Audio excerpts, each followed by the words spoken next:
This is One-on-One.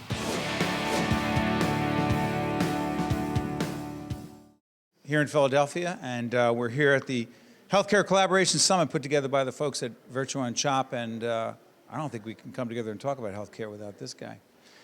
Dr. Jeffrey Brenner, Medical Director, Urban Health Institute at Cooper University Healthcare, and also Executive Director, Camden Coalition of Healthcare Providers. Jeff, everywhere you go around this country, when you talk to people about how to do it right, and I'm going to put you on the spot right away, they say, Dr. Brenner has it right. Not perfect, but right. What are people talking about in terms of what you and your colleagues do with respect to the delivery of healthcare in urban areas? I think we've got a mix of data and pretty deep engagement with our healthcare partners, with patients, and really a lot of thought about what I call clinical redesign. Clinical redesign. Redesign. You can't keep doing things the same way you've always done them and expect different results. So to go back through that, we're a data-rich environment. We have more data than any other community in the country. We use that data every day. In Camden? In Camden, to target what we do, to really think hard about what we do, to measure what we do and evaluate what we do. We're also engaging community residents, we're engaging patients in a very deep way, engaging the health systems to really rethink what they do. And then we're moving people's cheese in business terms, right? And change management, you know, ultimately when we're done in 30 years, everything everyone does in healthcare will look completely different. Dr. Brenner makes reference to moving the cheese. That is a reference to Dr. Spencer Johnson, who moved my cheese. Cheese is a metaphor for anything that's important. Put that in perspective.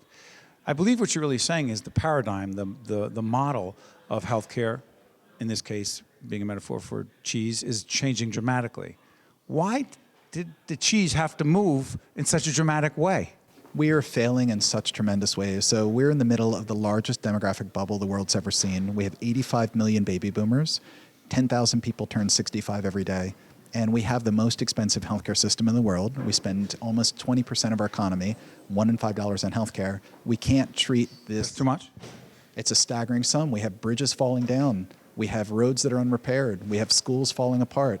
You know, healthcare is gobbling up more and more of our treasure in our country, and as a result, it's crowding out other things. With that, and the problem with 85 million baby boomers aging, if we take care of them the same way that we do healthcare now, the system will collapse. We simply don't have enough hospital beds, scanners, and dollars to be able to do the same thing. We're going to have to change how we think about healthcare, the way we deliver services, and what we do.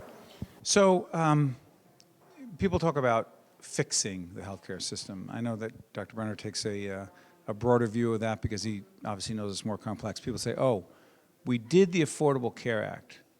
We fixed it. You say?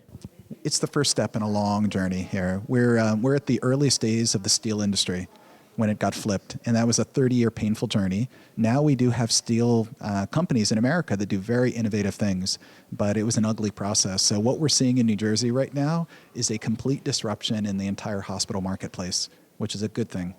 Why is that a good thing? We, in New Jersey, we have too many school districts, too many police departments, too many hospitals. And we're one of the wealthiest states in the country, and we've never had to make hard decisions. We don't need a hospital every third traffic light. So here's the thing. This summit is about collaborations. What kind of collaborations could exist, or okay, there are going to be fewer hospitals because hospitals will close. There'll be more mergers and acquisitions. Okay, fine. But what kind of collaborations could take place that would also potentially reduce the cost of healthcare? My most exciting collaboration right now is with housing. Housing is the best pill. When we have a patient that we engage who's sitting in Cooper Hospital, who's homeless, our efforts are completely useless until we get that patient into an apartment. So, you know, we have the most expensive homeless shelter in the country, and it's Cooper Hospital. And you get a flat screen TV and a nice bed and room service, and that's crazy. That's not good for the patient, it's not good for society, it's not good for the system. So we're wasting money by medicalizing social problems. We also incarcerate social problems as well. Hold on, what is housing? I'm thinking about, what is housing? I'm just talking about housing, talking about incarceration. What does that have to do with healthcare? So we have an 80-year-old lying on a bench in Camden. That's crazy. They get out of the hospital, we spend $10,000 on them, and then they're lying on a bench. What a stupid waste of money. And so it cost you $700 a month to put them in an apartment, and then they wouldn't come back to the hospital.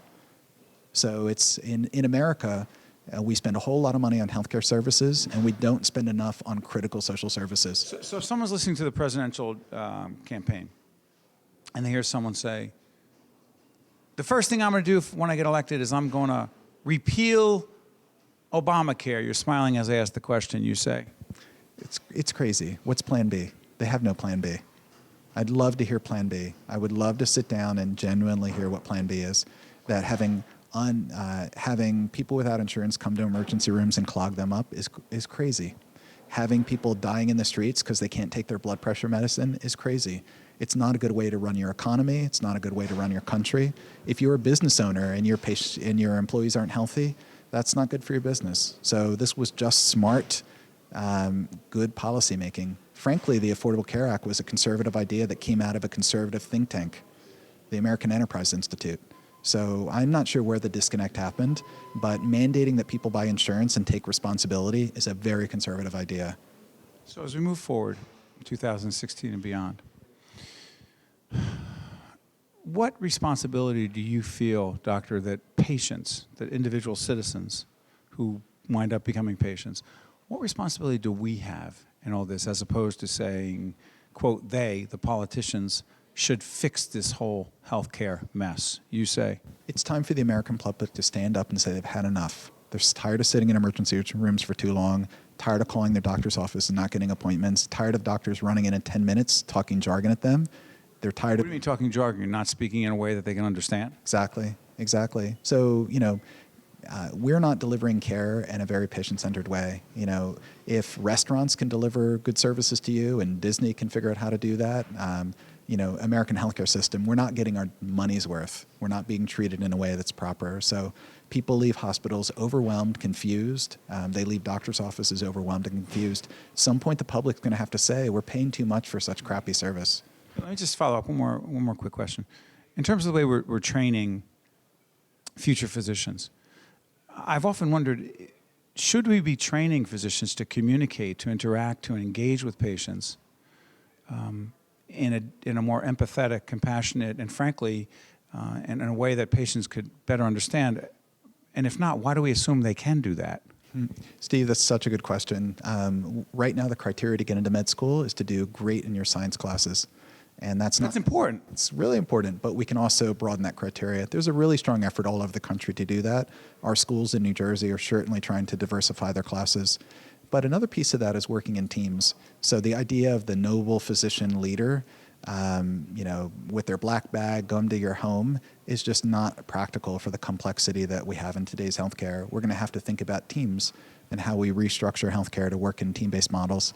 Our doctors don't know how to work in teams, so that requires very different training. When they're students, they have to be working with nursing students, public health students, social work students, so they know as kids, when they're in training, how when they grow up and they're in jobs, how to work together. You're talking more about collaborations. This whole summit in Philadelphia is about collaboration. You're talking about collaboration, right? Yes, that's exactly right. We've had an interesting experience with this in Camden. We've got 20 communities around the country working in something called student hotspotting.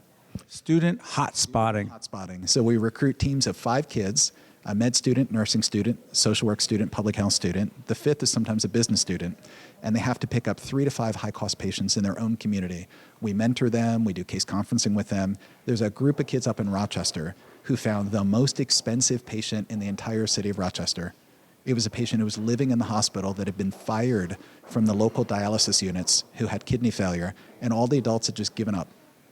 And the patient was $2 million worth of cost over about a 6-month period. And the students got involved in the case and got the dialysis to take the patient back in, got the patient housing, really got to know the patient.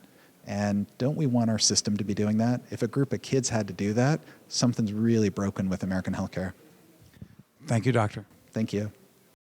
One-on-One with Steve Adubato has been a production of the CAUCUS Educational Corporation, celebrating over 25 years of broadcast excellence.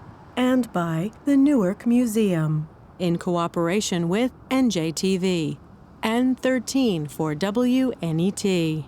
Funding for this special edition of One-on-One with Steve Adubato at Newark Museum has been provided by Bank of America, PSE&G, Horizon Blue Cross Blue Shield of New Jersey, the Fidelco Group, Johnson & Johnson, Prudential Financial's Global Communications Department. And by Barnabas Health.